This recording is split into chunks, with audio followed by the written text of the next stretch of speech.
I also am a foster parent. And that's something that's been a little interesting to navigate as a queer person.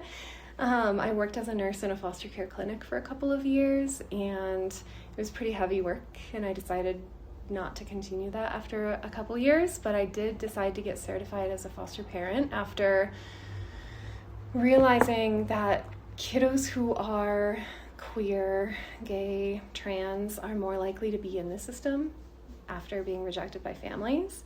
And then they're also more likely to be rejected by foster parents to have a home. And so I was like, well, that's not cool. I'm going to get certified. And I imagined being like a queer teen little refuge, you know, just in my own little capacity. And yeah, it's been interesting navigating that world as a single parent, as a queer parent, because it's coded with a lot of, you know, heteronormative Christianity. There's a lot of like underlying assumptions, and so I've been a little bit of a disruptor in that role too. And yeah, I've had 2 kiddos in my home so far. They've both like done really well, just thriving, happy.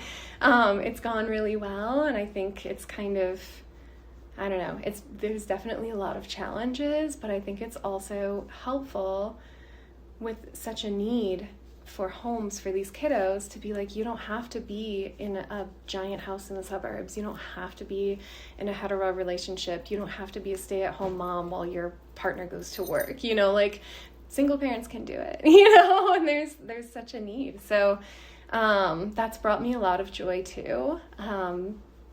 My foster son, he came from a setting that was not super open-minded to the queer community, and I remember there was a day, maybe he was here for 6 months, and after work I got off early and I went and got a pedicure, and he was asking me about it. He was a little curious, and I was like, well, you can come if you want. And he was like, really? And I was like, yeah, dude.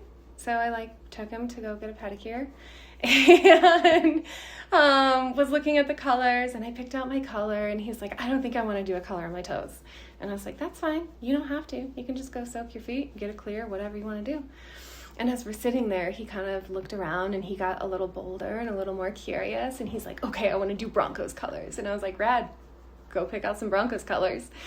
So he almost like bit it, like hopping out of the chair with his wet feet and like running to the nail polish. And then he got his little pedicure with his little Broncos toes. And then he came home and he called up his siblings and he's like, guys, guess what? My toes are Broncos colors. And just because you paint your toes doesn't mean you're gay. You can just paint your toes because you like it. Because colors are fun. And I was like, yeah, dude, it doesn't have to mean a thing. And it was just like really sweet. To witness that, like, eye-opening self-discovery, like, normalizing expression, and that it doesn't have to be tied to your attraction or your sexuality necessarily. Like, you can express however you want, dude.